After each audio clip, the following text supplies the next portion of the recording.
bom dia para você que acompanha o SBT na madrugada desta segunda-feira de Carnaval, 4 de março. Eu sou Analice Nicolau e faço companhia para você. Estamos no ar, ao vivo. Vamos aos destaques de hoje. Forte chuva espanta foliões dos blocos do Rio, coloca a capital fluminense em estágio de atenção e atrasa desfiles no primeiro dia de apresentação na Marquês de Sapucaí. Ainda no Rio, mulher morre, 3 pessoas ficam feridas em mais um dia de tiroteio no Complexo do Alemão. Adolescente mata o irmão mais velho, usuário de drogas, durante discussão na zona leste de São Paulo. Motorista avança sinal vermelho, bate contra carro e atinge ônibus que transportava cerca de 30 passageiros. 9 pessoas ficaram feridas. Em Brasília, casal é atropelado por carro desgovernado e motorista bêbado foge sem prestar socorro. Internacional. Sob risco de prisão, Juan Guaidó, presidente autoproclamado da Venezuela, deve voltar hoje ao país. Tornado mata ao menos 14 pessoas no Alabama, no sul dos Estados Unidos. Cápsula da SpaceX, preparada para levar astronautas da NASA, chega à Estação Espacial Internacional. Futebol. São Paulo vence o Bragantino, quebra a série de 5 derrotas e reassume liderança de grupo no Paulistão. E a nova moda das parcerias musicais que invadiu o Carnaval de Salvador.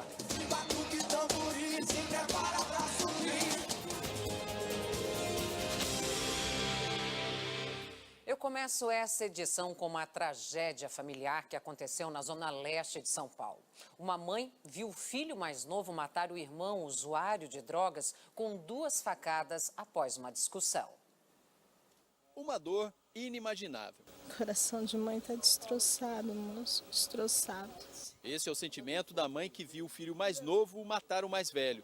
A tragédia familiar aconteceu no Itaim Paulista, zona leste de São Paulo.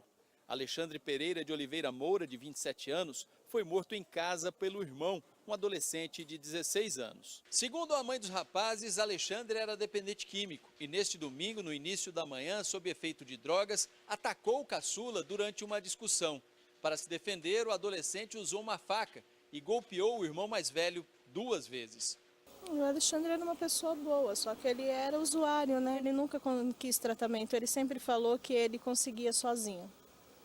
Ele sempre conseguiria sozinho, que ele era de maior e que ele mandava na vida dele. Agora eu tenho que ajudar o pequeno, né? Depois de esfaquear o irmão, o adolescente teria se desesperado e saído correndo pelo bairro. Ele foi detido pela polícia e confessou o crime.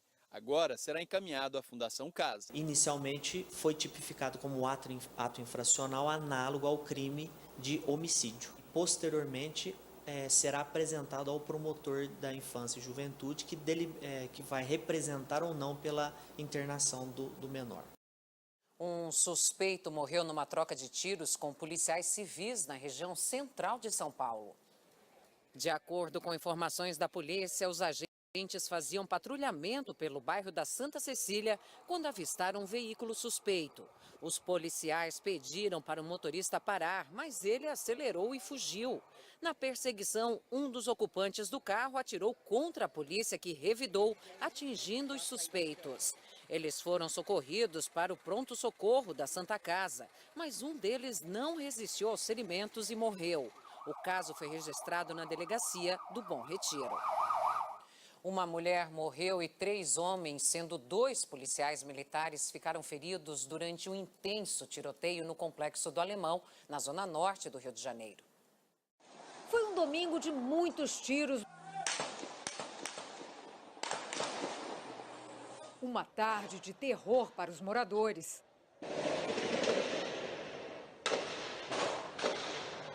Segundo a polícia, o confronto começou quando uma viatura se deparou com 2 suspeitos em uma moto.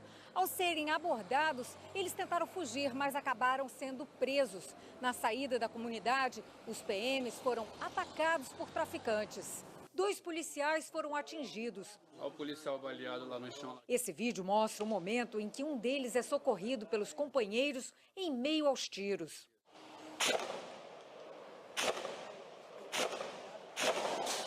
O blindado deu apoio e também foi alvejado pelos bandidos.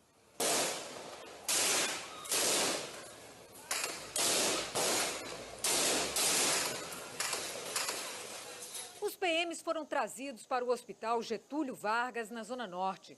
Um deles foi submetido a uma cirurgia e passa bem. O outro, baleado na perna, já foi liberado. No confronto, uma moradora foi baleada na barriga e não resistiu. Ana Maria Vieira de Souza, de 54 anos, estava dentro de casa no momento do tiroteio. Abalada, a família não quis falar com a imprensa. Outra vítima foi o mototaxista Leônidas Anacleto, de 21 anos. Ele havia acabado de falar com o pai quando foi baleado no abdômen. O jovem passou por uma cirurgia. O estado de saúde dele é estável. O pai gravou entrevista, mas com medo não quis ser identificado. É difícil até falar. Aí do nada, veio uma ligação dizendo pra mim que o filho tá baleado. Meu Deus. Entendeu? Aí é difícil. Os 2 suspeitos presos foram trazidos para a unidade de pronto atendimento. Com eles, a polícia encontrou carregadores e munição de fuzil. E nós vamos direto para Marquês de Sapucaí, onde o nosso repórter Daniel Pena Firme acompanha de pertinho o primeiro dia de desfiles das escolas de samba. Nesse momento ele ainda não está pronto, mas a gente volta já já. A gente vai falar da forte chuva que caiu no Rio de Janeiro nesse domingo e que deixou a cidade em estado de atenção. Blocos de rua precisaram antecipar o final do desfile. Dessa chuva toda durante o carnaval, o tempo abriu para o segundo e último dia de desfiles do Grupo Especial Riquezas Brasileiras. A reportagem é de Darlisson Dutra. Foi mais um dia de festa absoluta do Carnaval de São Paulo. Pouco antes de entrar na avenida, um ajuste aqui, uma oração ali e muito, mas muito incentivo da equipe de apoio. Vamos lá, animação! Águia de Ouro, campeã do Carnaval! É hora do show começar. Calma, eu já mostro a parte bonita do Carnaval. Longe do glamour da avenida, a realidade de uma escola de samba pouco antes do desfile começar é feia, bagunçada e muito estressante. O que vai dar errado tem que dar errado aqui. Bem-vindos à Concentração, um lugar de doidos, apaixonados pelo Carnaval. Não espere abraços calorosos agora, isso é pro fim do desfile. Aqui tem xingamentos, palavrões e muitas brigas. Aqui a equipe fica louca porque o carro estava indo para a avenida sem uma das principais componentes. Tiveram que esperar. Daí encontraram a moça sumida e finalmente com um guindaste colocaram ela lá em cima. Aliás, por aqui, se você não se cuidar, vai acabar sendo atropelado por um. Mas como eles dizem, faz parte do show. E isso a gente mostra. Agora, quer ver como foram os desfiles dessa segunda noite? Vamos lá. De volta à elite do Carnaval, a Águia de Ouro trouxe para a avenida um protesto contra a corrupção. Uma viagem no tempo e seus contrastes, desde o luxo da corte portuguesa à desigualdade social, a fome e a miséria. A Dragões da Real não viajou só para o passado, mas passou também pelo presente e pelo futuro. O tema foi o tempo, o que explica esse relógio gigante em um dos carros alegóricos.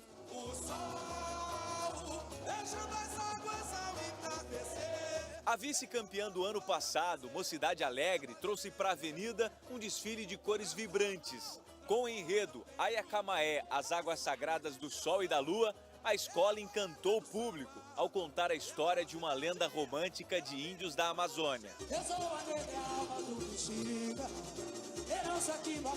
A maior vencedora do Carnaval de São Paulo, com 16 títulos, também impressionou. Não só pelas alegorias e fantasias. A Vai-Vai mostrou a luta dos negros ao longo da história e lembrou a morte da vereadora Marielle Franco, assassinada no ano passado no Rio de Janeiro. Em um dos carros desfilou a baiana Maria Gal, que interpreta a Gleice em As Aventuras de Poliana aqui no SBT. Foi incrível, a plateia, a galera cantou com a gente, dançou com a gente. É um tema extremamente importante, né? É um tema que fala sobre a questão do racismo estrutural. A Rosas de Ouro foi a quinta a entrar na avenida. A escola lembrou o genocídio que matou 1,5 milhão de armênios há 100 anos. Entre os destaques, Ellen Roche, rainha da bateria há 13 anos. Unidos da Vila Maria foi ao Peru e trouxe para São Paulo uma linda homenagem ao nosso vizinho. O desfile mostrou a origem do povo peruano, a culinária, a arte e as belezas naturais de lá. A Gaviões da Fiel encerrou o desfile. A escola fez uma releitura do enredo de 1994 que conta a história do tabaco. Mas quem roubou a cena foi Sabrina Sato, rainha da bateria pela primeira vez. Foi um lindo carnaval em São Paulo. A coroação de quem trabalhou tanto para entregar um espetáculo à altura da maior cidade do país. A sensação é de dever cumprido, de que nós fizemos a nossa parte muito bem feito. Os mais de 30 mil presentes no Sambódromo agradecem o esforço de cada um. Das estrelas das escolas aos rostos mais desconhecidos. O carnaval é feito do suor de apaixonados pela festa do samba. Não é fácil, porque a idade não vem sozinha, né? Ela vem cheia de coisinhas, uma dorzinha aqui, outra dorzinha ali, mas o amor pelo pavilhão, pelo samba, pela nossa vai-vai, supera qualquer coisa. E a gente fica muito feliz, se enche de energia para o ano que vem estar aqui de novo.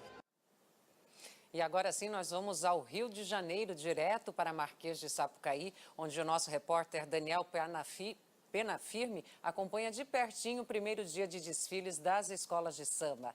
Bom dia, Daniel. Você me ouve daí? Ouço, Analice, ouço sim. Graças a Deus está tudo muito bem por aqui. Como é que a movimentação está por aí? Está chovendo?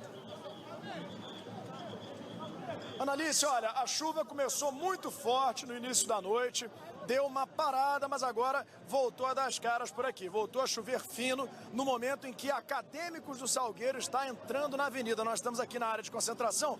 Miltinho vai mostrar para nós a vermelha e branca da Tijuca, lá ao fundo, entrando na passarela do samba. Professor Darcy Ribeiro está homenageando o orixá Xangô. Aqui a gente consegue observar a arquibancada do setor 1, a arquibancada popular do primeiro setor da Marquês de Sapucaí, completamente lotada. Esse público que já enfrentou uma chuvarada danada mais cedo, não arreda pé, todo mundo cantando muito com a Acadêmicos do Salgueiro, que é considerada uma das favoritas para levar esse carnaval. E nós estamos na área de armação, junto com o pessoal da Beija-Flor de Nilópolis. Miltinho vai mostrar para nós aqui do lado, ó, o pessoal da bateria da Beija-Flor já começa a se armar aqui para daqui a pouquinho, né, pessoal da Beija-Flor? Daqui a pouquinho entrar na avenida. A Beija-Flor vem com um enredo muito interessante, vai falar dela mesma, contar a história gloriosa da Beija-Flor, que já faturou tantos carnavais. Essa fantasia do pessoal da bateria, por exemplo, é uma referência ao ano de 2001, quando a agremiação de Nilópolis da Baixada Fluminense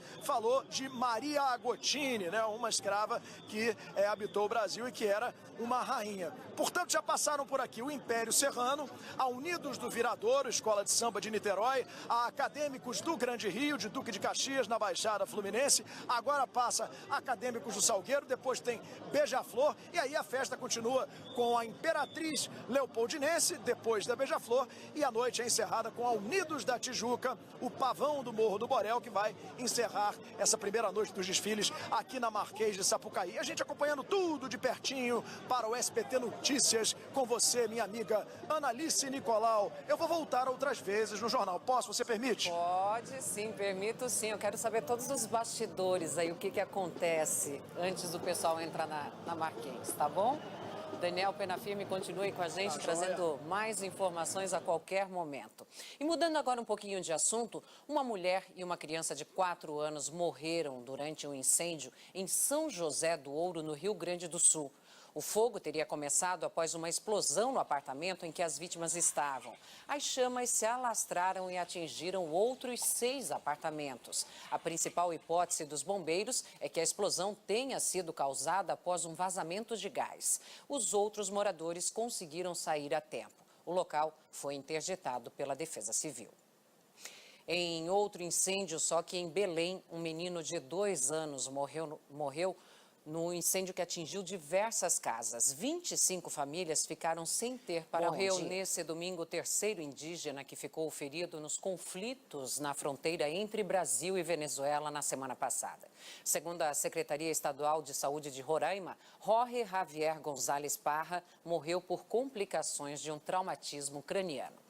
O autoproclamado presidente interino da Venezuela, Juan Guaidó, deve voltar a Caracas nesta segunda-feira, sob o risco de ser detido. Ele foi proibido pela Suprema Corte de deixar o país. Ao retornar a Caracas, ele terá que responder à justiça por desobedecer à ordem. Guaidó esteve nesse domingo no Equador e se reuniu com o presidente Lenín Moreno. Ele convocou os venezuelanos a saírem às ruas de novo. Nos últimos dias, Guaidó também visitou outros países da região que já o apoiam: Brasil, Paraguai e Argentina. O governo de Nicolás Maduro também se articula. A vice-presidente Delcy Rodrigues foi recebida em Moscou pelo ministro das Relações Exteriores. Sergei Lavrov declarou apoio a Maduro. Deixou claro que a Rússia é contra qualquer intervenção militar na Venezuela. Disse que os russos ajudarão Caracas e afirmou que a crise humanitária que a Venezuela enfrenta foi provocada pelo bloqueio econômico imposto pelos Estados Unidos. O domingo foi de violentos combates entre o Estado Islâmico e as tropas curdas em Bangurzu, no leste da Síria, o último reduto do grupo terrorista no país. Os extremistas estão cercados, mas ainda resistem, com armas pesadas e bombas. As tropas curdas ainda não conseguiram avançar. A estimativa é de que o grupo tenha munição para mais 5 dias de combate. A maioria dos moradores fugiu nos últimos dias, mas ainda restam civis no vilarejo que são usados pelos terroristas como escudo humano. Em Israel, manifestantes a favor e contra Benjamin Netanyahu saíram às ruas de Tel Aviv para defender ou pedir a renúncia do primeiro-ministro. Quando os dois grupos se encontraram, houve um começo de confusão, mas a polícia interveio. As manifestações começaram depois que o procurador-geral recomendou o indiciamento de Netanyahu por corrupção, quebra de confiança e fraude. Os opositores pedem a renúncia dele.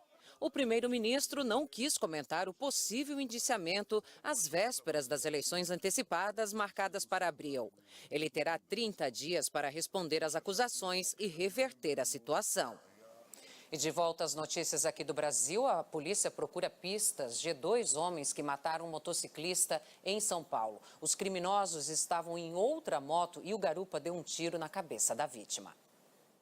Alex Sandro da Silva tinha 24 anos. Ele foi morto por volta das 8 da noite numa das mais movimentadas avenidas da Zona Leste de São Paulo. O rapaz pilotava esta motocicleta no momento do crime. Alex diminuiu a velocidade da moto ao passar por esse radar. Foi a oportunidade que os criminosos buscavam. 2 homens também numa motocicleta se aproximaram e o garupa atirou na cabeça de Alex. De acordo com uma testemunha que vinha logo atrás, os 2 homens nada falaram com a vítima e depois fugiram sem nada levar também, indicando que não foi uma tentativa de assalto, mas uma execução. Na avenida onde aconteceu o assassinato, há câmeras de segurança que podem ajudar a polícia a identificar os criminosos. Já se sabe a moto que eles usavam, um modelo semelhante a esse. O caso foi registrado no Distrito Policial do bairro, mas será investigado pelo Departamento de Homicídios e Proteção à Pessoa. Alex não tinha antecedentes criminais, era casado, não tinha filhos. Segundo uma amiga, estava desempregado. A família se recusou a dar qualquer informação à imprensa. E olha só esse caso, um jovem foi morto a tiros em casa na frente da mãe, da irmã e de uma sobrinha de apenas 3 anos. Jackson Alves Pereira, de 20 anos, era vendedor de picolé. O assassinato assustou os vizinhos. Não se sabe a motivação do crime. A suspeita é que seja um acerto de contas entre traficantes da região. O caso foi para a Delegacia de Homicídios e Proteção à Pessoa de Vitória, que ouviu familiares e vai investigar o caso. Até agora, ninguém foi preso. A polícia do Rio Grande do Sul prendeu um fisioterapeuta de 37 anos que estava foragido. Ele é suspeito de tentar matar a ex-companheira no final do ano passado.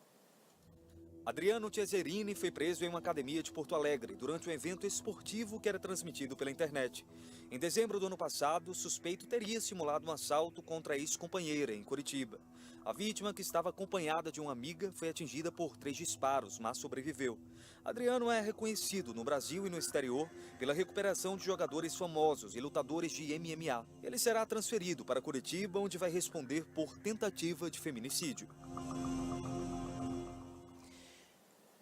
E morreu no interior de São Paulo o homem de 51 anos que colocou fogo na ex-namorada por não aceitar o fim do relacionamento. Durante o crime, ele teve mais de 80% do corpo queimado. Moacir Zanella, de 51 anos, morreu 4 dias depois de invadir o comércio da ex-namorada. De acordo com vizinhos, o agressor entrou na loja e mandou uma funcionária sair. Nice Vieira, de 53 anos, estava almoçando nos fundos quando ouviu a discussão e veio até a recepção para ver o que estava acontecendo. Mas não teve tempo de reagir. Moacir jogou gasolina no corpo de Nice e colocou fogo. Eu já vi várias vezes ele discutindo com ela e no que a gente escutava era a voz alterada dele e ela sempre quietinha na dela. No incêndio, ele teve 82% do corpo queimado. Segundo a polícia, o agressor não aceitava o fim do relacionamento. A gente está destroçado porque foi um crime muito brutal. A vida da minha mãe não se recupera. Não tem explicação por que ele fez isso. Por mais que aconteça separação, ou que ele não aceite, ou que aconteceu, não sabe o motivo que levou ele, nada justifica o que ele fez. E que os homens também olhem mais para as mulheres com cara de mulheres, não com cara de objeto. Eu acho que as leis brasileiras teriam que olhar mais pelas mulheres, porque toda hora está acontecendo isso. Um caminhoneiro e um motorista se envolveram em uma briga de trânsito depois de um acidente no interior de São Paulo. As imagens são da câmera de monitoramento da praça de pedágio em Cajati, na rodovia Regis Bittencourt. O caminhão bate na traseira do carro de passeio e o motorista desce para tirar satisfação e logo a discussão vira briga de trânsito. Segundo a Polícia Rodoviária Federal, o motorista do caminhão estava sob efeito de uma droga conhecida como rebite e teve alucinações. No caminhão foram encontrados 162 comprimidos de anfetamina. O motorista foi autuado por porte de substância entorpecente e vai responder o crime em liberdade. E olha só, no interior gaúcho, um festival inspirado nas tradições medievais aproveita a folga do carnaval para voltar no tempo e celebrar a cultura celta. Símbolos medievais. Os tradicionais papangus, como são chamados os foliões mascarados, tomaram as ruas de Bezerros, no interior de Pernambuco. Durante o carnaval, a cidade deve receber 200 mil pessoas. Ruas lotadas e uma orquestra de frevo em cada esquina. Blocos subindo e descendo. O Carnaval de Bezerros, maior do interior de Pernambuco, foi ganhando visibilidade graças a esse personagem irreverente, que deu origem à festa, o papangu. Isso porque antigamente algumas pessoas brincavam o carnaval mascaradas e invadiam as casas para comer angu, comida típica da região. Os papa-angu viraram papangus e até hoje o melhor da brincadeira é sair assim, escondido atrás da máscara. Eles vão dos mais simples, com máscaras de pano, até os mais elaborados, cheios de detalhes e requinte. Passou mais ou menos um mês para concluir ela toda. Carnaval de Bezerros é o melhor carnaval de Pernambuco, gente. A ideia é estar coberto dos pés à cabeça. Alguém aqui falou em calor? Não tem calor não. É friinho. É bom, é gostoso demais. A criatividade do papangu de Bezerros não tem limites. Olha só, trouxeram a sala de casa para a Rua de Bezerros para poder brincar o carnaval. De quem foi essa ideia?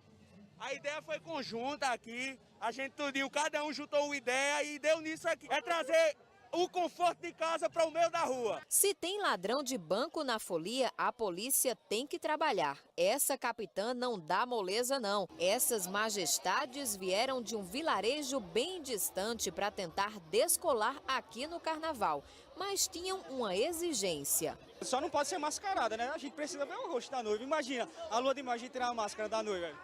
Tem que saber antes. Conseguiram arrumar 3 noivas, agora vão ter que se resolver na divisão. Diferente de seu Antônio, que trouxe o papangu de casa mesmo, ou melhor, a companhia. E olha só o gingado que ela tem.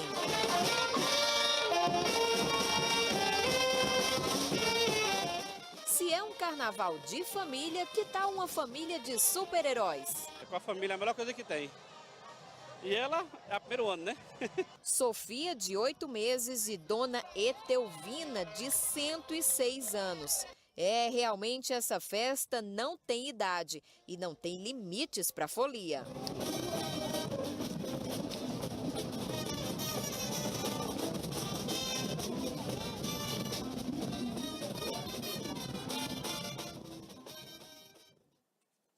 E você vai ver a seguir. Motorista embriagado atropela casal e foge sem prestar socorro em Brasília. Em São Paulo, o motorista avança sinal vermelho, bate contra carro e atinge ônibus com 30 passageiros. E nos Estados Unidos, série de tornados causa destruição pelo Alabama e deixa ao menos 14 pessoas mortas. O SBT Notícias volta já.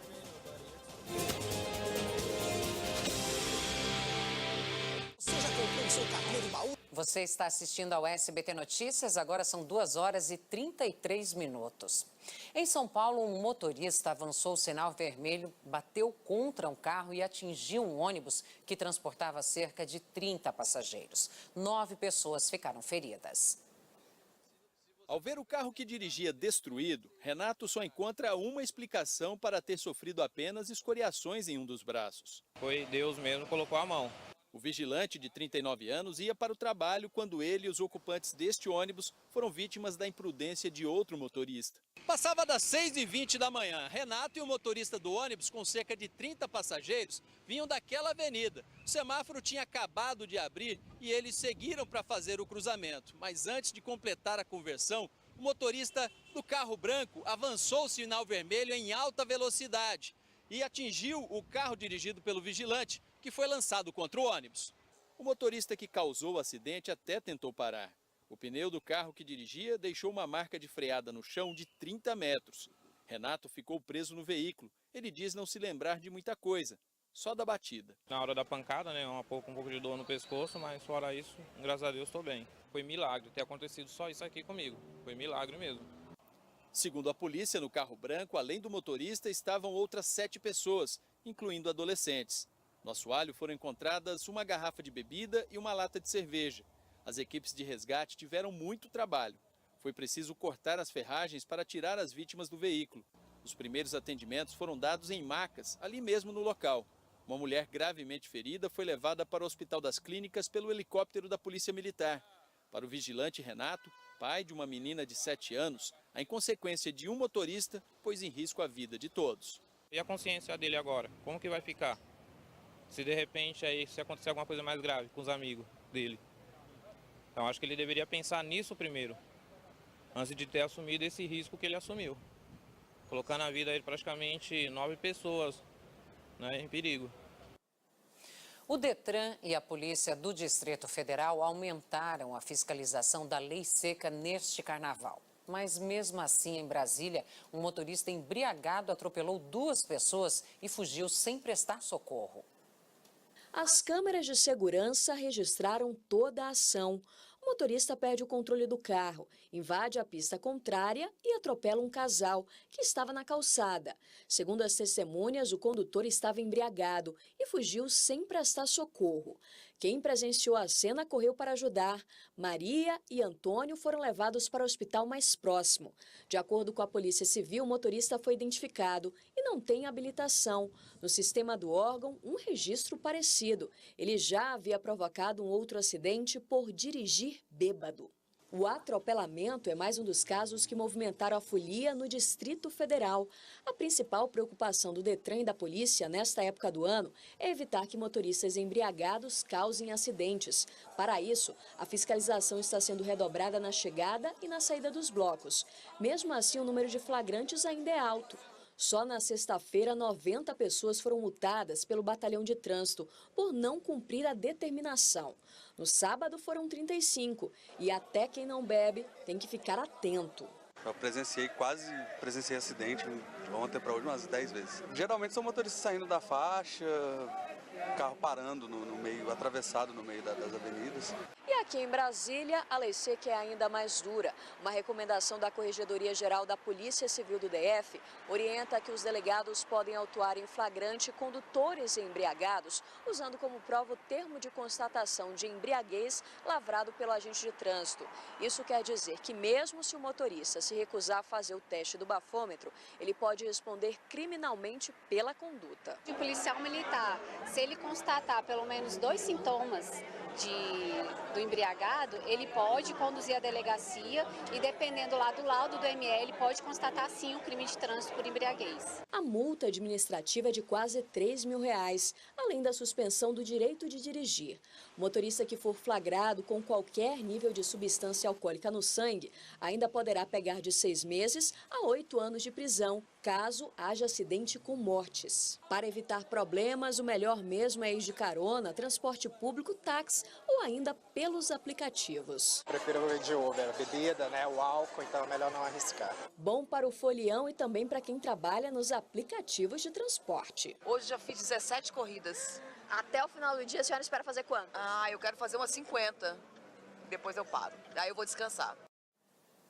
Foi transferido para Brasília um dos traficantes presos na operação que localizou um laboratório de drogas sintéticas em Joinville, no interior de Santa Catarina.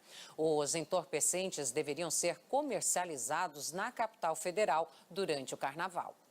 No laboratório caseiro de drogas sintéticas na área rural de Santa Catarina, eram fabricados entorpecentes para todo o Brasil. A base da organização criminosa foi localizada pela polícia. Os bandidos eram conhecidos como barões das sintéticas. Por conta do potencial que essa organização criminosa possuía.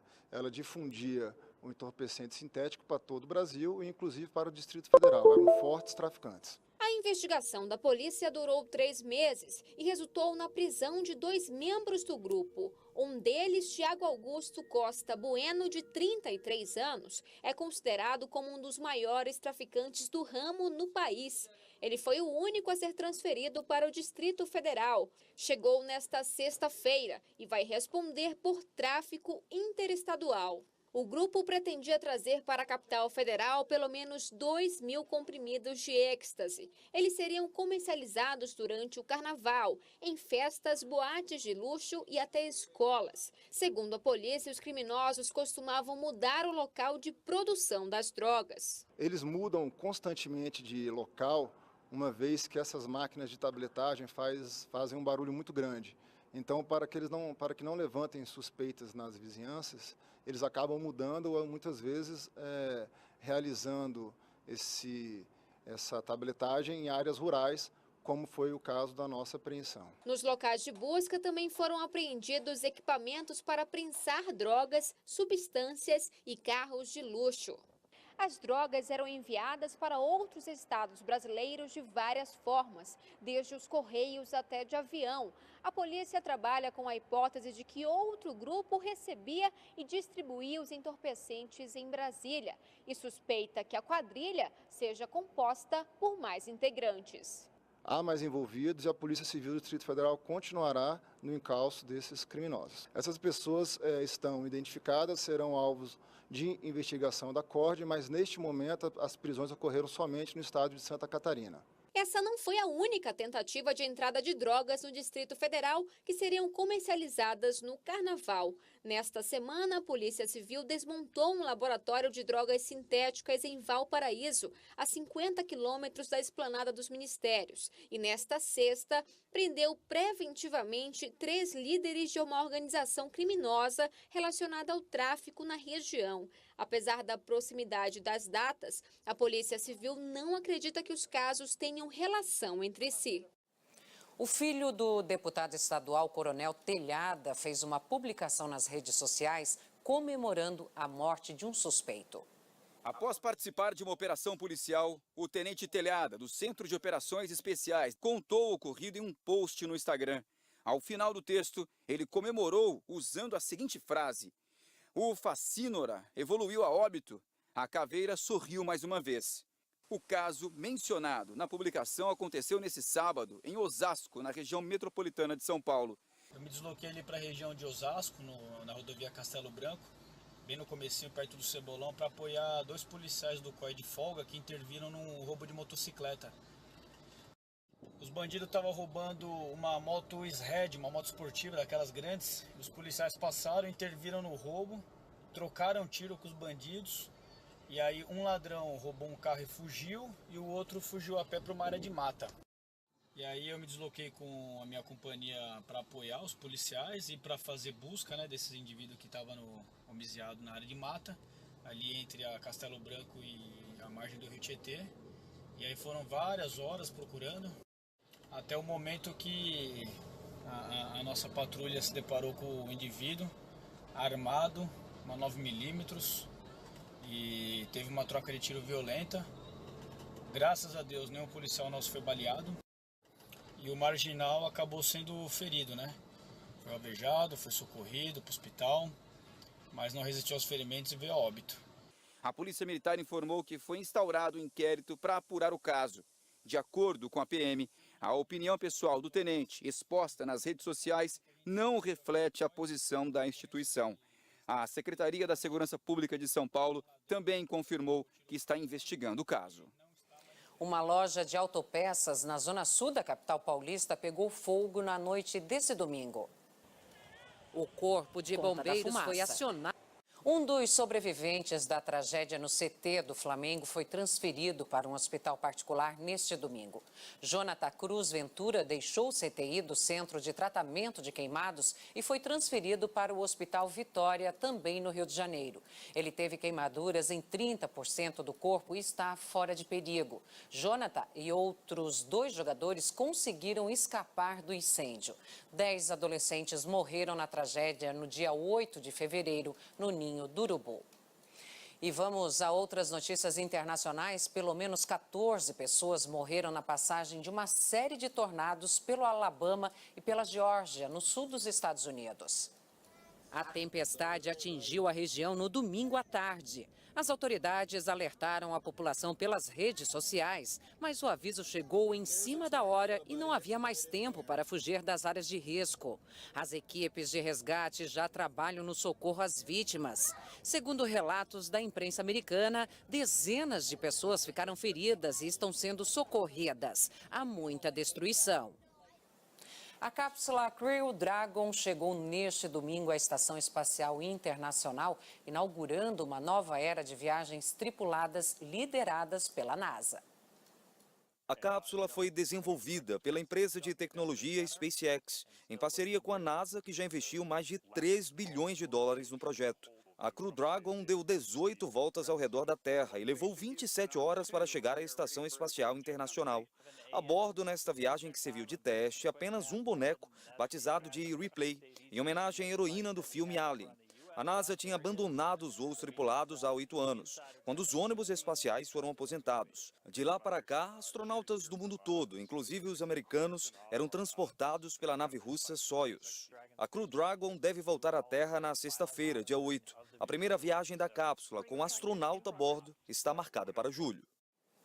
E voltando a falar do carnaval, os super-heróis invadiram as ladeiras de Olinda, na Grande Recife, em um bloco que já virou tradição no carnaval pernambucano.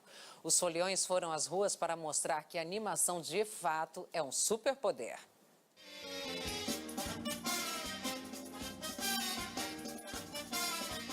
Os super-heróis tomam conta das ladeiras. É o tradicional bloco, enquanto isso na Sala da Justiça. Olha quanta gente famosa por aqui. O super-homem voou e caiu nos braços da galera. 17 anos nesse salto E Carnaval de Olinda é isso, né? Essa aventura, essa alegria toda, a confiança nas pessoas e brincar na paz, sem violência. O Chaves e a Chiquinha saíram da vila e também foram conferir a animação. O Chaves está na Folinha Olinda, em família, ó. Casou com a Chiquinha e teve o Chavinho aqui, ó. Tá vindo outra aqui, a Alice. Vem a Alice agora para brincar o próximo carnaval em família. O momento mais esperado aqui em Olinda é a chegada do Homem-Aranha. Ele vai descer daquela caixa d'água, 20 metros de altura. Será que ele consegue, hein? Será que ele consegue? Vamos fazer uma contagem regressiva, minha gente, vamos lá. 5, 4, 3, 2, 1... E lá vem o Homem-Aranha, descendo de rapel. Será que esse Homem-Aranha já é pernambucano, sabe frevar? Pernambucano de coração.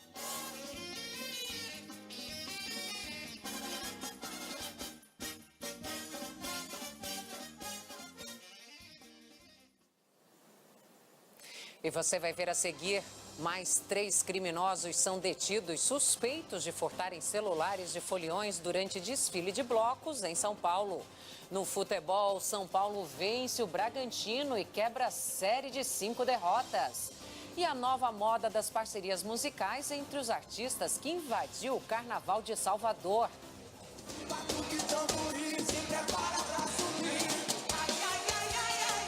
O SBT Notícias volta já.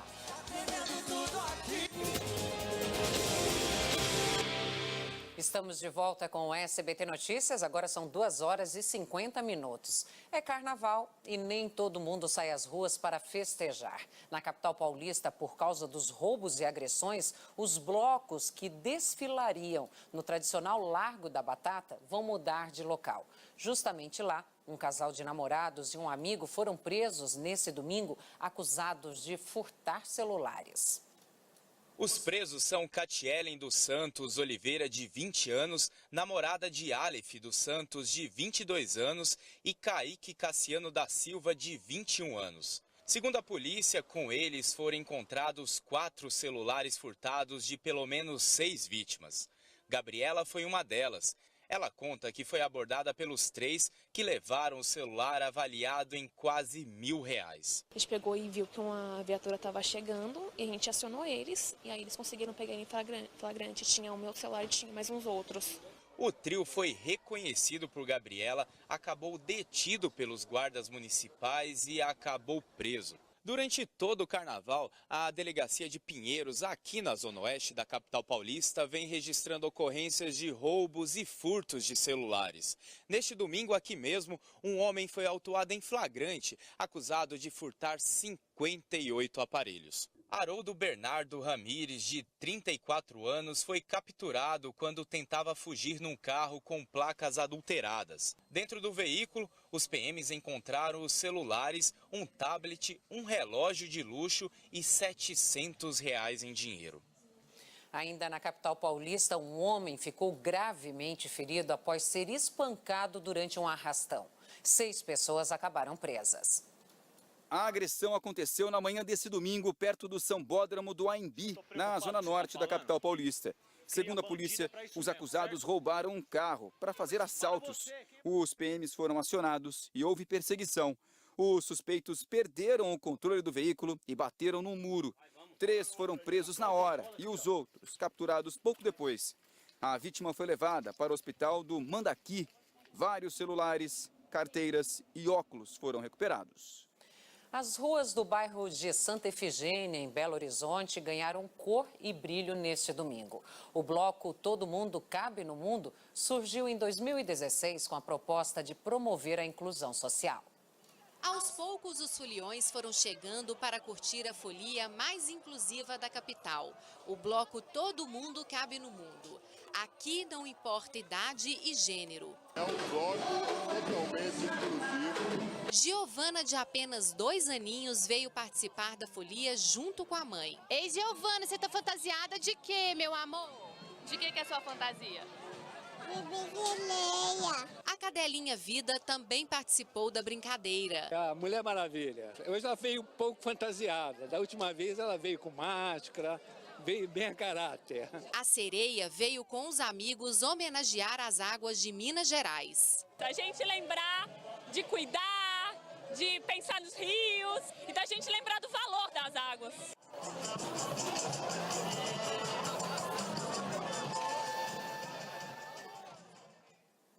E no repertório de hits do carnaval deste ano, os feat, como são chamadas as parcerias musicais entre artistas, têm sido cada vez mais comuns. De estilos diversos a nacionalidades diferentes, os cantores e bandas se ajustam para lançar trabalhos capazes de emplacar nas rádios e cair na graça do público. Nunca se ouviu tantos feats no Brasil. Não sabe o que é feat, não? Tenho certeza que sabe. Escuta só, esse é um. Foi de raspa, mas valeu. Foi no canto da boca. Voltei no tempo que eu era seu. Este é outro feat que você certamente conhece.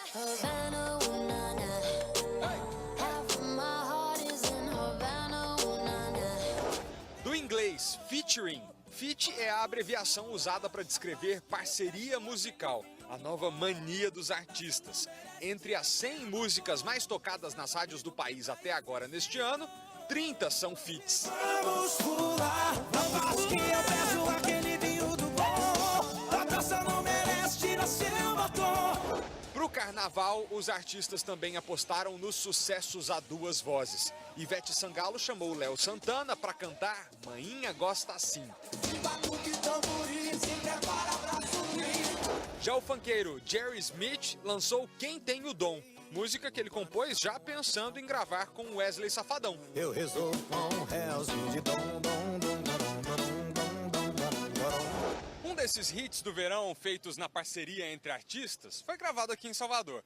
O clipe Bola Rebola, da Anitta com J Balvin, teve como cenário a comunidade da Gamboa e esse mar lindo da Baía de Todos os Santos. Para o pessoal daqui, foi uma ótima oportunidade de mostrar o que esse lugar tem de tão especial. A Gamboa é um bairro que ganhou a má fama de só ter gente violenta, tráfico de drogas, mas a Stephanie é da comunidade e diz que o clipe ajudou a mostrar para o mundo o que ela já sabe. Aqui, os bons são a maioria. Esse clipe serviu para poder desconstruir a imagem ruim que as pessoas têm da comunidade e ela conseguiu trazer um pouco do que a comunidade é em um clipe de 3 minutos, porque tem muito mais que as pessoas podem conhecer. Cláudia Leite também apostou em Salvador como cenário para o seu feat do carnaval.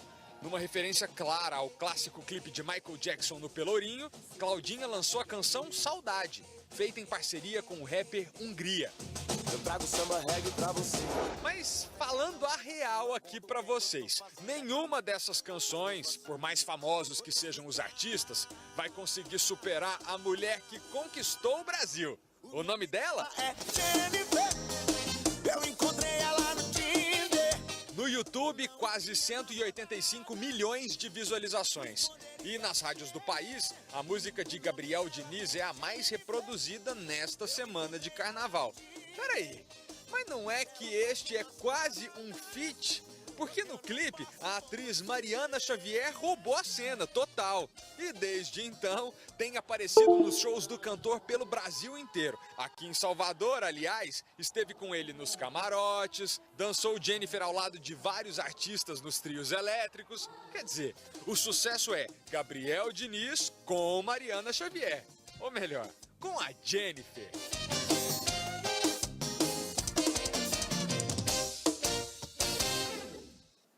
E para você que está aí assistindo ao SBT Notícias, saiba que também pode participar do Carnaval do SBT. Poste seu vídeo usando o hashtag SBTfolia. Todas as informações você encontra no nosso site. E agora vamos falar de futebol. Em jogo único nesse domingo de Carnaval, como visitante, o São Paulo venceu o Bragantino e quebrou uma série de 5 jogos sem vitórias. Você está assistindo ao SBT Notícias, agora são 2h59. E olha só, uma médica de 77 anos foi arrastada ao ficar presa na porta do próprio carro enquanto tentava fugir de um assalto no Recife. Após perseguição, um dos criminosos foi preso. As imagens são impressionantes. As imagens mostram o momento em que os bandidos puxam o carro. A médica de 77 anos aparece pendurada na porta. O assaltante ainda tenta imprensar a vítima contra um carro estacionado. Moradores gritam bastante. A idosa é arrastada por cerca de 70 metros e consegue se soltar do veículo. Populares ainda chegam a correr atrás do carro, que dobra a esquina pegando a Avenida Boa Viagem. O crime aconteceu por volta das 3h30 da tarde. A médica teve ferimentos no joelho e no pé. Segundo a polícia, ela foi vítima de uma tentativa de sequestro e foi arrastada ao tentar fugir dos assaltantes. Na verdade, é aquele roubo onde você tira a liberdade da vítima por alguns instantes, né? Ele leva para pegar alguns objetos e depois abandonar. Seu Cícero estava na hora em que tudo aconteceu e dá detalhes dos momentos de terror que a médica passou. Ela veio do restaurante, entrou no carro, aí veio um homem por ali, aí entrou do lado do passageiro. Aí a mulher gritou muito, é um assalto, é roubo. Aí o homem pulou, pegou ela do outro lado, quase derruba ela, ela segurou. Aí ele ia tomar a bolsa, ela não deixou. Aí passou um rapaz, pegou a bolsa e entregou a outra pessoa, né? Mas guardou a bolsa. E ela foi arrastada? Ela ficou ali brigando com ele, ele mordeu a mão dela, tomou a chave do carro, ligou, deu ré e partiu. E ela agarrada na porta. Um dos assaltantes da médica foi detido momentos depois do crime. Carlos Eduardo Barbosa Tete, de 40 anos, foi atingido por 3 tiros. O comparsa continua foragido. Aqui na rua onde o crime aconteceu, os moradores estão muito assustados. Poucos são aqueles que têm coragem de falar. Segundo eles, assaltos acontecem a qualquer hora do dia. Até mesmo turistas são alvos de assaltantes. A violência na Zona Sul não é de hoje. No último dia 23, um homem foi baleado na cabeça durante uma tentativa de latrocínio, em Boa Viagem. O crime foi flagrado por câmeras de segurança. No interior do Paraná, um idoso reagiu a um assalto depois de ver a esposa sendo agredida por criminosos. Veja que um dos ladrões tenta pegar a bolsa e derruba a mulher no chão. O idoso de 80 anos ataca os suspeitos com a bengala. Mesmo assim, os criminosos levam os pertences. O caso aconteceu em Ribeirão do Pinhal. A boa notícia é que os bandidos foram presos em seguida. Câmeras de segurança registraram um assalto em posto de combustíveis no município de Lambari, Minas Gerais. Um idoso foi baleado pelos criminosos. A vítima chegou a ser resgatada pelo SAMU, mas não resistiu. As imagens são do circuito de câmeras de monitoramento do posto. Nelas, é possível ver o momento exato em que o criminoso dispara contra a vítima. Foi apenas um tiro que atingiu o aposentado Antônio Rodrigues do Espírito Santo, de 76 anos. Veja a ação desde o início. Os assaltantes estão armados e rendem clientes e funcionários do posto. Um dos criminosos aponta a arma para o frentista que atende o aposentado e ordena que ele deite no chão. Em seguida, ele empurra o idoso, que cai da mobilete. A vítima se levanta e parte para cima do assaltante. É nessa hora que o outro criminoso dá o tiro. O posto é esse que fica no bairro Vista Verde, em Lambari. De acordo com a polícia, os criminosos levaram cerca de R$ 1.200 e fugiram em um carro, que foi identificado por meio do sistema de câmeras da própria PM. Seu Antônio foi socorrido por uma ambulância do SAMU, mas morreu antes de chegar no hospital. Ele nunca brigou, nossa, as filhas dele se vê, ele é excelente pai para as filhas, para mim, para minhas meninas. A polícia segue em rastreamento. Já temos equipes em campo, né, visando localizar e prender os 2 autores. Onde foi ele? Aí não pega esses 2, e aí? Amanhã, hoje, vai ser outro. E aí por diante, não pode ficar acontecendo isso, né? Tem que ter uma justiça, tem que ter mais polícia. É isso mesmo. E agora eu volto a falar com o repórter Daniel Penafirme, que está lá na Sapucaí acompanhando o primeiro dia de desfiles do Rio. Daniel, continua aí garoando muito. Qual é a escola de samba que está passando agora pela avenida? Conta aí pra gente. Olha, minha amiga Analice, a chuva deu uma trégua. Nesse momento não chove aqui na Marquês de Sapucaí. Quem está aqui ao meu lado é a Beija-Flor de Nilópolis, a atual campeã do carnaval. Os componentes aqui do que a gente chama de cabeça da escola, né? Que é a parte da frente que fica antes até do abre-alas. A cabeça da Beija-Flor já está entrando na área de concentração que fica aqui no setor 1 da Marquês de Sapucaí, né? Então a Beija-Flor já está começando a entrar na avenida. A Acadêmicos do Salgueiro ainda não finalizou o seu desfile. Ela está se encaminhando para a dispersão na avenida Marquês de Sapucaí, mas a Beija-Flor já começa a entrar na área de armação do seu desfile. É uma noite sem qualquer tipo de problema. Até o momento não foram registrados aí problemas em alegorias, aquelas coisas que a gente já viu em anos anteriores, né? Alegoria que quebra, pessoas que acabam se machucando, caindo. Enfim, apesar da chuva que caiu mais cedo, bem forte aqui, da pista escorregadia, a gente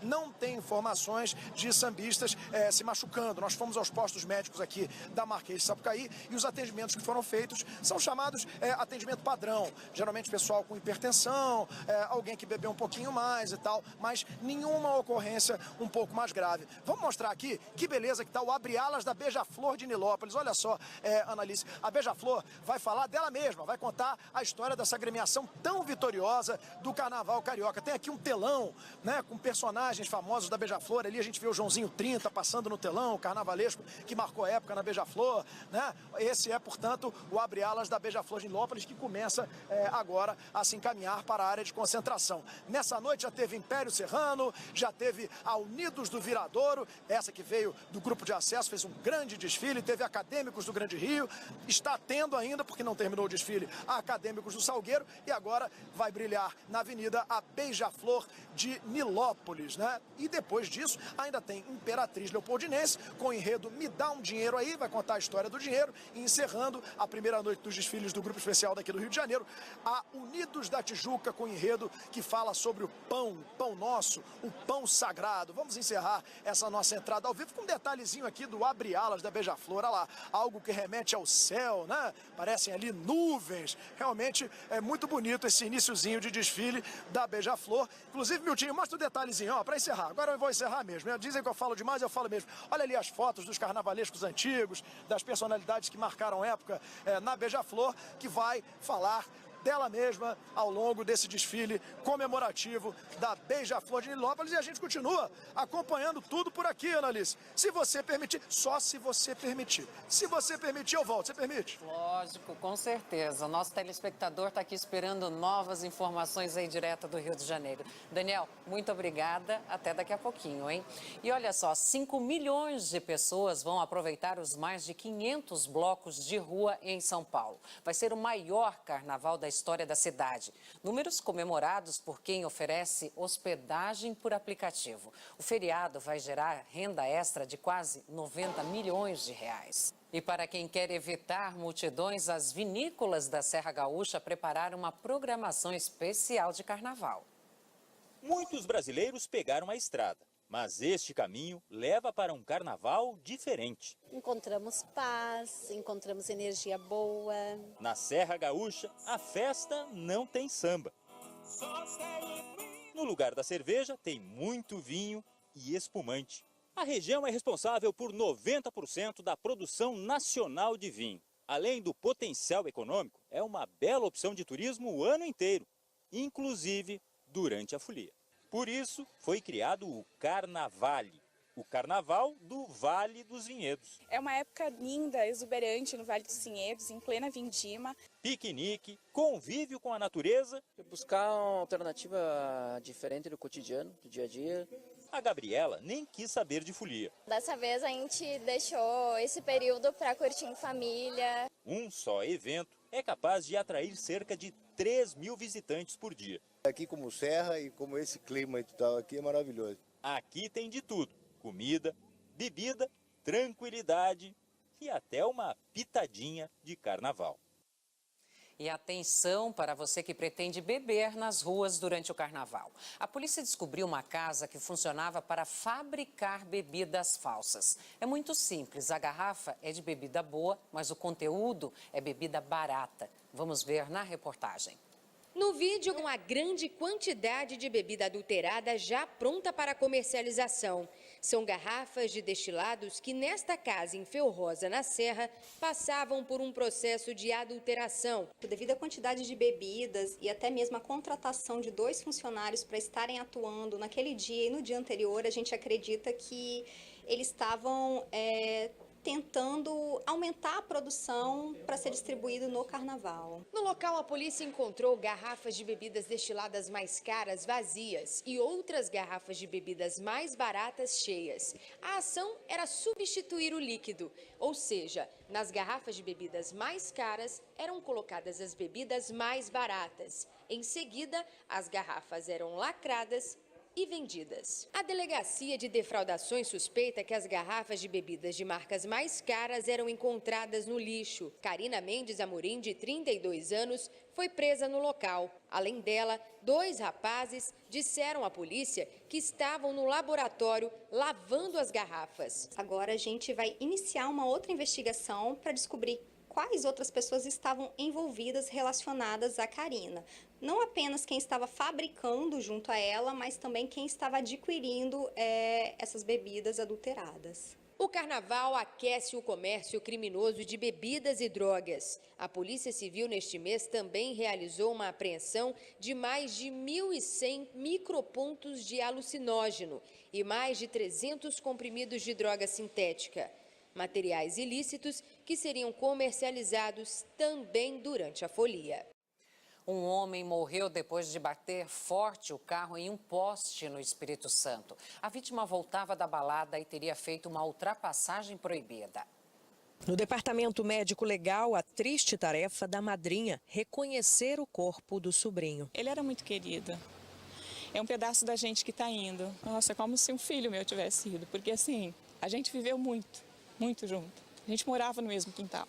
Lucas Lopes de Arantes, de 28 anos, era quem dirigia este carro que praticamente dobrou ao colidir com o poste. O policial pegou o celular dele, e ligou para essa Juliana, que é uma prima da gente. Ela ligou imediatamente lá para casa para avisar do ocorrido, que ele tinha sofrido um grave acidente. Só isso que ela disse.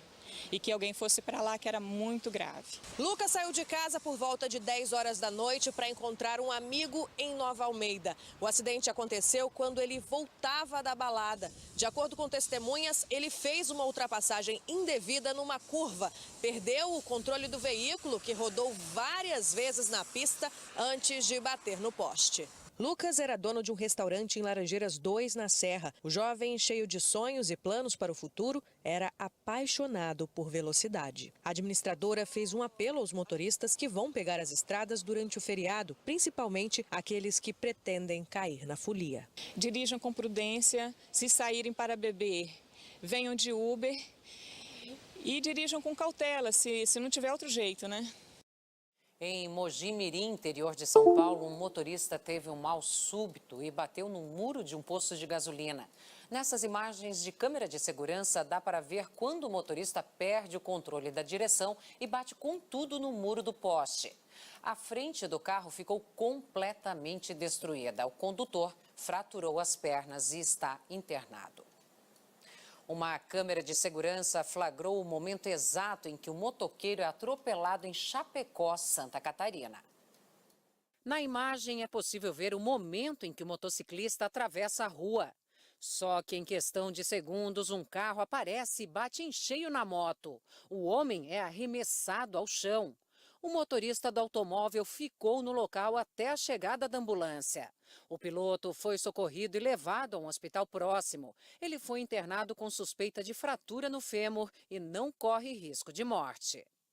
Uma auditoria do SUS concluiu que cirurgias de câncer do Hospital Regional de Cáceres, em Mato Grosso, foram realizadas em pacientes que não tinham a doença.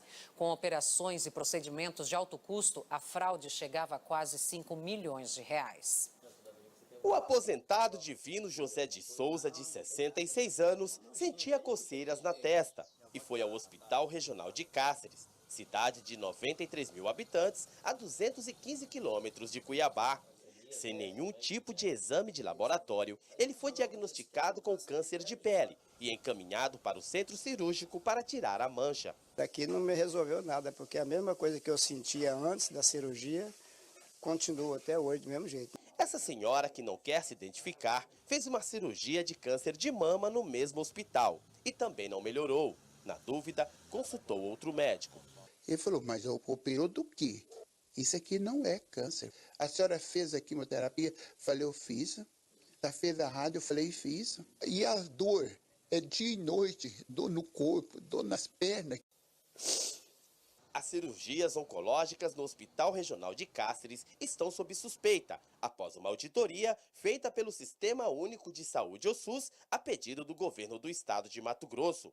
O documento conclui que das 358 operações de câncer realizadas no período de 5 anos, apenas 69 foram classificadas como oncológicas. Afirma também que essas cirurgias foram feitas em pacientes com exames posteriores que revelaram ausência de malignidade.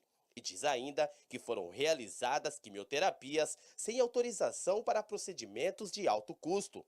No período da investigação, o Hospital de Cáceres era administrado pela Congregação Santa Catarina, uma entidade social de saúde.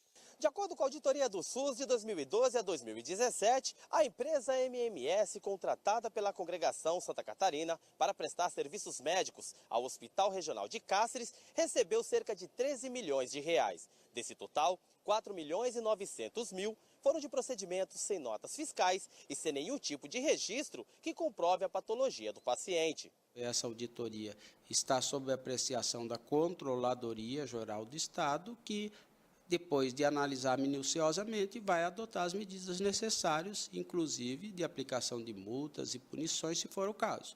Em nota, o Conselho Regional de Medicina afirma que abriu 2 sindicâncias para analisar a conduta de um total de 16 médicos envolvidos nas denúncias. A Polícia Civil de Cáceres também instaurou um inquérito. Nós fizemos já uma série de requisições de documentos do Hospital Regional e da empresa. O oncologista Eduardo Marques de Lima, sócio da MMS Serviços Médicos, nega as acusações de fraude. A Associação Congregação Santa Catarina diz que está colaborando com as investigações.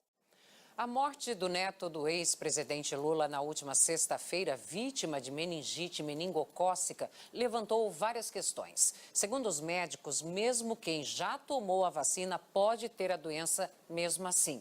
A imunização ainda é a melhor forma de impedir o contágio. Diversos que as vacinas podem causar. E você vai ver a seguir, Carnaval gera quase 24 mil vagas temporárias em todo o país. Setor de bares e restaurantes lidera.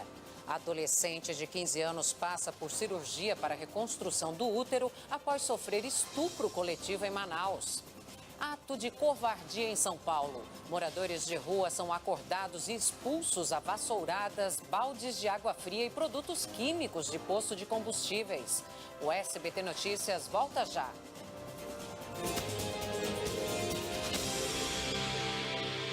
Você já comprou seu cartão de baú? Estamos de volta com o SBT Notícias, agora são 3 horas e 22 minutos.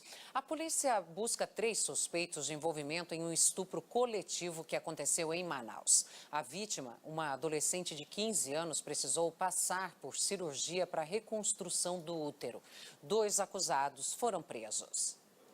O crime foi dia 12 de fevereiro deste ano. Segundo a polícia, a jovem de 15 anos foi violentada durante 4 horas. Segundo a delegada, a adolescente de 15 anos estava a caminho da escola quando encontrou o Bruno, que é um vizinho dela. Ele a convenceu de levar até a casa dele. Lá foram encontrados mais 4 rapazes, todos fazendo uso de drogas. E foi aí que aconteceu o estupro coletivo. A menina teve que ser submetida a uma cirurgia e passou 7 dias internada numa maternidade. E foi por isso que a polícia soube, porque a própria maternidade informou sobre o caso. Devido à gravidade das lesões apresentadas pela vítima, que chamaram a atenção tanto da equipe médica quanto da equipe policial. Daniel Lima, de 23 anos, foi preso na comunidade Parque São Pedro, no Tarumã.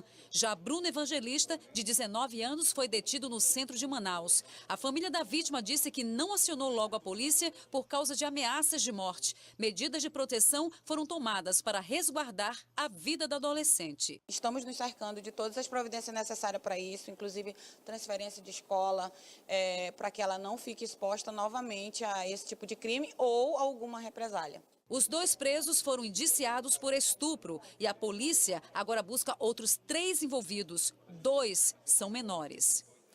Um homem foi detido e acusado de cortar uma mecha do cabelo de uma jovem dentro de uma estação da CPTM na capital paulista.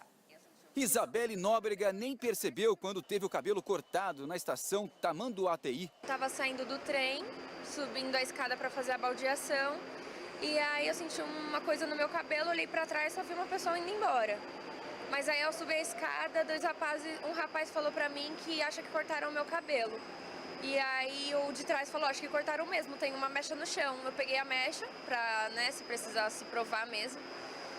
A gente foi atrás do rapaz que fez isso e no caminho tinha o segurança da CPTM que acompanhou a gente para ver o que tinha acontecido. Vitor Rios Rodrigues foi detido pelos seguranças. Ele negou ter cortado o cabelo da jovem e tentou fugir. O caso foi parar na delegacia. E ele fala que não sabe por que aconteceu isso, não sabe por que fez isso. Os policiais investigaram a bolsa dele e tinha numa caixa de relógio uns cabelos mais escuros, que não era meu. O acusado tem 20 anos e mora em Santo André, no ABC Paulista. Ele assinou um termo circunstanciado e foi liberado. Me senti super desprotegida, né? Você anda na rua, agora, literalmente, a gente não pode andar despreocupada. Um motorista gravou um vídeo mostrando a triste situação de um grupo de moradores de rua na cidade de Guarulhos, região metropolitana de São Paulo. Eles se abrigavam da chuva em um posto de gasolina e foram expulsos com vassouradas, baldes de água fria e produtos químicos. As imagens causaram revolta. Primeiro, o frentista empurra o morador de rua e com a vassoura continua lavando o chão. Um outro funcionário, com um balde na mão, joga água na direção do senhor que está deitado. Um dos homens pega a mala e se levanta. O funcionário retira um papelão, depois volta e continua esfregando o piso, como se não houvesse ninguém ali. Os moradores de rua costumam se reunir nesta praça. Naquele dia, chovia, como hoje, e para se abrigar do temporal, eles se esconderam debaixo da cobertura deste posto de gasolina. Inclusive, alguns dormiam aqui com colchões, só que naquela ocasião eles não foram bem recebidos pelos funcionários do posto. Na água, segundo eles, tinha creolina, uma espécie de desinfetante. Um dos frentistas confirma. Ali que coloca porque para desinfectar com cheiro. Às vezes o cliente chega aqui, ó, o cheiro de odor ali, ó. Ele desabafa. O cara fica ali jogando na rua, jogando, bebendo cachaça, você acha que não serve, pensa todo dia lavando poça dos caras todo dia no resolve poça aí. Até o patrão já fala com eles boa vontade, mas os caras querem fazer o que quer, pô. Aqui não. Você deve estar se perguntando por que num dia de chuva como hoje a gente não encontrou aquela turma no mesmo lugar lá no posto de gasolina. A gente encontrou esse pessoal alguns quarteirões debaixo de uma marquise em um outro ponto, ó, estão se reunindo aqui. O motivo é o medo de passar por tudo aquilo de novo. Se nós tivéssemos outros lugares para a gente ficar, a gente ia para outros lugares. Ou se eles chegassem em nós e falassem assim, ó, dá para vocês saírem, nós ia sairmos e nós ia sair. Não, ele já vem na ignorância. O senhor que aparece nas imagens sentado é seu Miqueias. Ele é deficiente físico. Nem com o cachorro ninguém faz isso. Fazer o quê? Porque a gente é maltratado, humilhado. Ninguém pode maltratar ninguém. Eu tô na rua porque eu quero, mas ninguém pode maltratar ninguém. Nós levamos as imagens a uma advogada especialista em direitos humanos. O que ela viu foi uma afronta à Constituição. Isso viola o Estado Democrático de Direito, porque o Estado Democrático de Direito ele se baseia nos valores. O valor supremo é a dignidade da pessoa humana. E essa dignidade ela vai além do direito à sua vida, vai direito à existência, a direito à sua integridade física. E no momento que eles fazem esse tipo de atitude, ele está violando, ele está agredindo toda a dignidade que aquelas pessoas têm, independente delas serem moradores de rua ou não, porque eles são seres humanos. Segundo ela, todos os envolvidos podem ser responsabilizados judicialmente. E eles se cometem, sim, um crime, tá? Que pode ser um crime de constrangimento ilegal, ou mesmo uma contravenção penal de vias de fato, por não machucou, não lesionou. Mas a gente não sabe se aquela creolina pode queimar o corpo dessas pessoas ou não. Então, sim, cabe sim uma investigação para verificar isso. A Polícia Civil, embora não tenha recebido um registro de ocorrência, disse que vai investigar o caso. Já a Prefeitura de Guarulhos informou que oferece abrigos para as pessoas em situação de rua. Com tantos desafios diários, quem não tem onde morar parece ter encontrado mais um inimigo. Mas se engana quem pensa que para tanta crueldade, a resposta seja o ódio. Nós estávamos lá porque precisamos do momento da chuva, que choveu. Aí ele chegou, jogou um monte de água na gente, cheio de criolina. Mas maldade nós não tem, não. Que Deus abençoe ele, abençoe nós e é o que eu tenho que falar. O governo editou uma medida provisória que acaba com a obrigatoriedade da contribuição sindical. A mudança já está em vigor, mas pode cair se não for aprovada em 4 meses pelo Congresso Nacional. O texto publicado... O carnaval deste ano deve gerar quase 24 mil vagas temporárias em todo o país. A maior parte das contratações deve se concentrar no setor de bares e restaurantes. A pesquisa é da Confederação Nacional do Comércio de Bens, Serviços e Turismo. Pratos nas mãos, sorriso no rosto e muita disposição. Tudo para garantir a harmonia na entrega de cada pedido. Não é difícil perceber quem desfila pelo salão no bloco dos temporários. Fiquei uns 3 meses desempregado e agora apareceu uma oportunidade. É um sonho de qualquer pai, né? Qualquer pai de família ter um emprego, né? Quesito contratações, 10 é o número de novos funcionários por aqui. A gente ainda tem 8 vagas ainda entre limpeza, cozinha e salão para preencher aqui, para ajudar no carnaval. O segmento de alimentação responde por 8 em cada 10 empregos gerados neste carnaval. Serão quase 24 mil novos postos, aumento de 23% na comparação com 2018. O carnaval deste ano deve gerar no país uma receita que chega a 6 bilhões e 800 milhões de reais. Além do setor de bares e restaurantes, o de transporte rodoviário e o de hospedagem devem ser responsáveis por mais de 80% desse faturamento. Há 4 anos, o Brasil não registrava um resultado tão bom. A gente hoje no Brasil passa por uma conjuntura de reativação do mercado de trabalho, lenta, gradual, é verdade, mas num ambiente de inflação controlada. Então isso abre um espaço no orçamento das famílias para gastos com serviços não essenciais. Sorte da Simone, com suas acomodações lotadas neste hotel da capital paulista. E da Daniele, na comissão de frente, contratada para dar conta desse movimento. Eu estava procurando fazer há 2 meses e aí consegui aqui como recepcionista, já trabalhava na área. E aí como o mercado deu uma aquecida por conta do carnaval, e aí aqui estou eu, empregada. E você aí de casa já está preparado para os bloquinhos de carnaval? Pois é, acredite, os animais de estimação também estão ansiosos para cair na folia. Para você ter uma ideia, uma costureira do interior de São Paulo está fazendo o maior sucesso ao produzir fantasias de carnaval especiais para cachorrinhos. É uma mais linda que a outra. Acompanhe na reportagem. Como não ficar encantado com a fofura do pequeno Franklin? Esse chihuahua cheio de estilo. Essa fantasia do super-herói Capitão América, feita sob medida, já denuncia. Ele tá pronto pro carnaval. A Alina, dona do Franklin, adora fantasiar o cachorrinho. O meu marido, ele é fã de super-heróis, então a gente já aproveitou e foi no gosto da família. Claro que também alguns cuidados na folia não podem faltar. Leva uma bolsa enorme com coisas para ele, que ele precisa de água, de petisco, ele pode precisar, né, de outras coisas, de toalhinha para limpar, tudo. A gente carrega um monte de coisa dele, assim, é como se fosse uma bolsa de criança mesmo, a gente carrega só que é pro cachorro. E não é só Capitão América não, tem Mulher Maravilha, tem de Joaninha e até da Chiquinha do Chaves. Se quiser um pouquinho mais formal, tem até esse terninho e alguma gravatinha. E olha, a média de preço dessas fantasias é de R$20 e varia um pouco se o cachorro for maior. A responsável por tanta criatividade é a Valéria. Essa ideia de fantasiar cachorros surgiu de uma necessidade. Há 7 meses estou fazendo roupinhas. Meu cachorro precisou e eu achei que o custo-benefício não estava, né? Para mim não estava muito bom. Então eu resolvi fazer, as pessoas gostaram. Tem para todos os tamanhos de cachorros. Além disso, ela sempre está aberta às ideias dos clientes. Tem vários pedidos, né? Então, tipo, agora dessa vez eu não fiz a Frozen e estão pedindo. Aí eu já, próximos, vou fazer dele também. Ele está preparadíssimo para todas as festas que vierem, a gente já está preparado e é só aparecer festa que a gente vai. E você vai ver a seguir: professor é agredido por aluno de 16 anos que assumiu ter usado drogas. Após a agressão, ele fugiu da escola.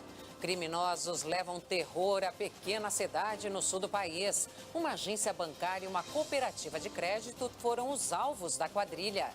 Empresário é preso acusado de lavar dinheiro para a maior facção criminosa do país. Sorveterias e salão de festas infantis eram usados no esquema. A gente volta em instantes. Estamos de volta com o SBQ Notícias. Agora são 3h39. Em Sorocaba, no interior de São Paulo, a polícia prendeu um empresário suspeito de liderar um esquema de lavagem de dinheiro para a maior facção criminosa do país. O suspeito, de 42 anos, foi preso em um condomínio de luxo de Sorocaba durante o cumprimento de 2 mandados de busca e apreensão, realizados pela DISE, a Delegacia de Investigações sobre Entorpecentes. O homem, que responde processo por corrupção ativa, seria responsável pela contabilidade de uma facção criminosa que age principalmente no interior de São Paulo. Ele tinha essa função de contador, tanto que nós encontramos toda a contabilidade do tráfico, e vinha armazenando a droga, até em razão das prisões que nós realizamos no ano passado, acabou ficando sob a responsabilidade dele também armazenar parte da droga que seria distribuída na região. Na casa do suspeito foram apreendidos estes cadernos com anotações de movimentação financeira e quase 1,5 kg de maconha, mais de 900 porções de cocaína e cerca de 1.000 porções de crack. Em uma mochila deixada em um dos comércios do homem, havia também 2.900 porções de maconha, crack e cocaína. Por mês, o grupo criminoso movimentava entre 1,5 milhão a 2 milhões de reais para fazer a lavagem do dinheiro. O suspeito se utilizava de imóveis que estavam no nome dele, como, por exemplo, 4 sorveterias na zona norte da cidade, além de uma chácara para eventos e também um buffet infantil. Como ele já mexia na contabilidade do tráfico, ele também mexia na contabilidade da empresa para injetar esses valores e de forma a branquear esses valores. Bandidos fortemente armados assaltaram uma agência bancária e provocaram terror entre os moradores de uma cidade no interior de Santa Catarina. Era fim da manhã quando os bandidos assaltaram o posto de atendimento do Banco do Brasil em Mirim Doce, cidade de cerca de 3.000 habitantes, que fica no Alto Vale do Itajaí. Foi muito dramático, né? Eles entraram no banco, já renderam o guarda, né? E atiraram, deram uns 10 tiros na orelha raspando a orelha do funcionário que estava atendendo aqui, né? Ele tá aterrorizado, então a própria população teve que se deitar no chão, muitas pessoas de idade não conseguiam e eles foram chutando, empurrando, né? Os criminosos, que estavam fortemente armados, fizeram diversos disparos com o objetivo de assustar os moradores.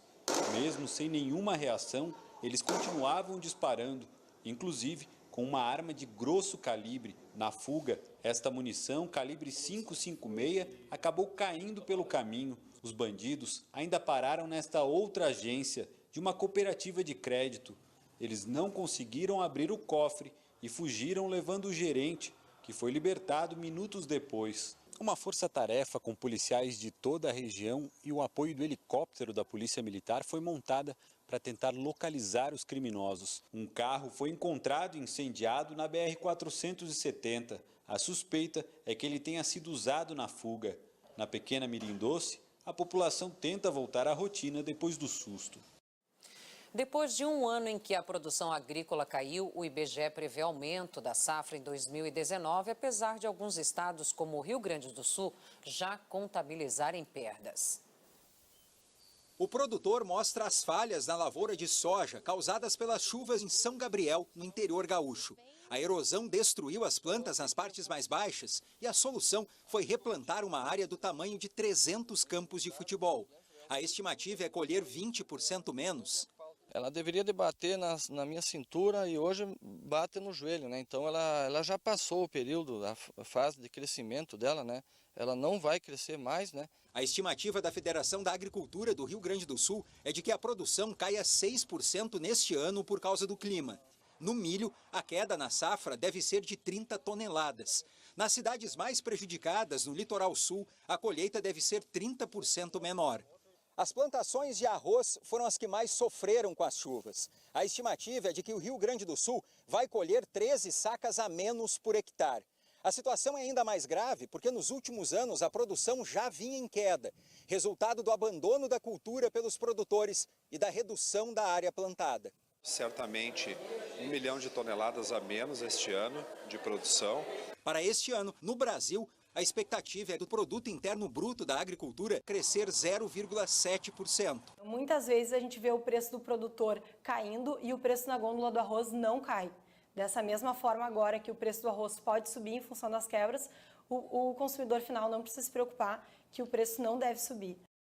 Outro problema decorrente da chuva é um desafio para os motoristas. Haja malabarismo para escapar dos buracos em ruas e avenidas. O resultado são oficinas lotadas para os serviços de reparo. Lá estão eles, na beirada ou no meio da rua. Repare, a roda passa pertinho desse aqui. Esse motorista aí não conseguiu escapar. Você desvia de um para cair em outro. Tem que escolher qual que é o menor para você ter menos prejuízo. Nessa avenida, o motorista do ônibus é obrigado a invadir a outra faixa para desviar. O buraco aqui não acaba mais. Nos pontos de ônibus, não pode encostar o ônibus direito porque existe não é um buraco, uma cratera. Olha o tamanho desse. Cabe até a câmera lá dentro. Já caiu em algum, me conta? Olha, em vários, toda hora. Sai de um, cai em outro. Tá difícil. O número de reclamações no serviço de atendimento ao cidadão da Prefeitura de São Paulo é alto. Foram quase 100 mil queixas só no ano passado. Nós tínhamos mais de 500 mil pedidos não atendidos no 156, quando assumimos a gestão em 1º de janeiro de 2017. Agora temos 212 mil, era o número de 1º de janeiro de 2019, ou seja, atendemos 300 mil solicitações de estoque que não tinham sido atendidas. Em outras capitais, também não está fácil para o motorista. No Rio de Janeiro, no ano passado, foram mais de 48 mil queixas. Em Curitiba, houve um aumento de 9% no número de reclamações. O motorista bem que tenta desviar, mas muitas vezes acaba vindo parar numa oficina mecânica. Essa aqui registrou nos últimos 3 meses um aumento de 50% na procura. É tanto buraco lá fora que não cabe mais carro aqui dentro.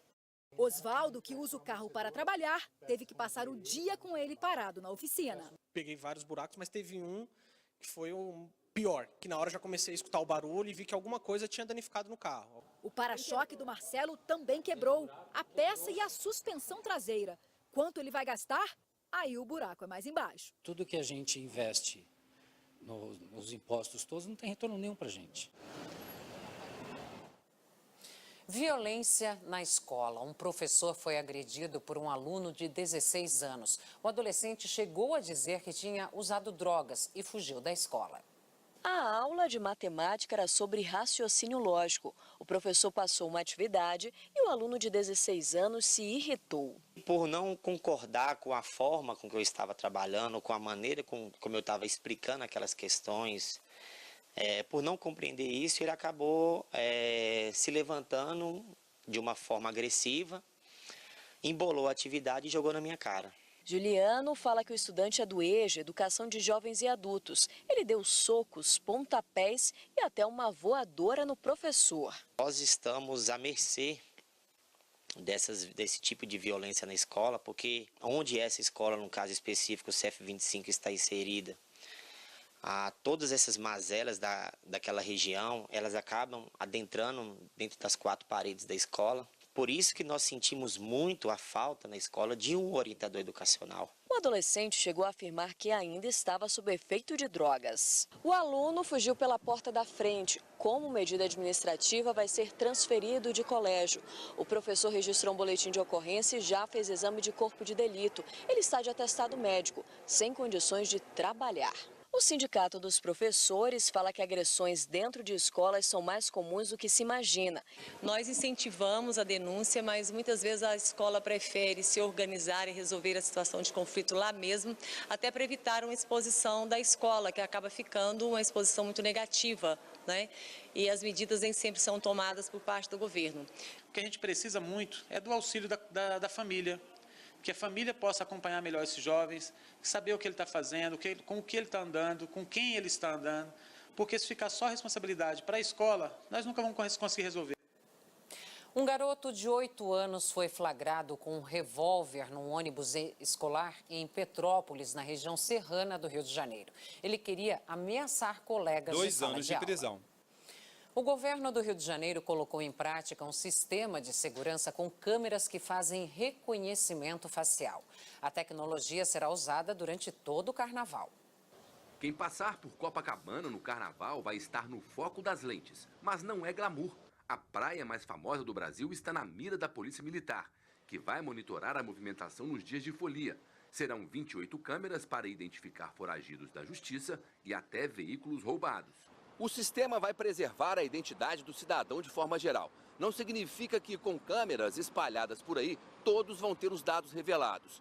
O reconhecimento facial só vai acontecer quando a pessoa tiver a ficha suja. Tudo é monitorado desta central, que usa como base o banco de dados da Polícia Civil. Dezenas de telões mostram quem passa. É assim, a pessoa que tiver mandado de prisão em aberto por qualquer motivo, até pensão alimentícia, vai ser identificada e abordada por policiais militares. E se for realmente checada a identidade dela e conferida que ela faz parte do rol de pessoas procuradas, ela vai ser presa imediatamente. O serviço acontece de forma experimental, mas nós flagramos uma situação real. Assim que o suspeito foi identificado, veio o alerta. É o outro que está empurrando o carrinho.